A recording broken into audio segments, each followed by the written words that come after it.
Voice of Ammonia အစီအစဉ်မှာပြန်လည်ကြိုဆိုလိုက်ပါတယ်။ဒီနေ့မှာတော့ Payroll Outsourcing Service Department မှာ Team Lead အဖြစ်တာဝန်ယူလုပ်ဆောင်နေတဲ့မနှင်းပွင့်အောင်ရဲ့စကားသံကိုတင်ဆက်ပေးသွားမှာပဲဖြစ်ပါတယ်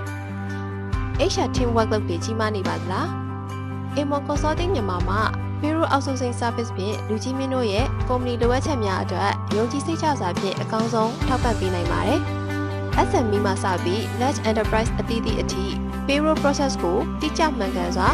စနစ်တကျလှုပ်ဆောင်ပေးရန်ကျွန်ုပ်တို့ရဲ့ Payroll Specialist များကအောက်ပါတို့အတိုင်းစနစ်တကျ support ပြုလုပ်ပေးနိုင်ပါတယ်။ဥပဒေစည်းမျဉ်းနဲ့အညီ Labor Law နဲ့ Tax Law များကိုမှန်ကန်စွာလိုက်နာကာ Company Risk များကိုလျှော့ချပေးနိုင်ပါတယ်။သတ်မှတ်ထားသော deadline များအတိုင်းတိတိကျကျအချိန်မှန်ထုတ်ပေးနိုင်အောင်သာမကဘဲဝန်ထမ်းနဲ့ Company ချက်လက်များကိုလုံခြုံစိတ်ချစွာစနစ်တကျထိန်းသိမ်းထားနိုင်ပါတယ်။ HR Team ရဲ့ workload ကိုလျှော့ချပေးပြီး Payroll process ကိုအချိန်မလွန်အမှားမရှိအရှိန်မြန်ဆောင်ရွက်လိုပါက Ammon Consulting Payroll Outsourcing Service ကိုယုံကြည်စိတ်ချစွာအသုံးပြုနိုင်ပါတယ်။ကျေးဇူးတင်ပါတယ်ရှင်။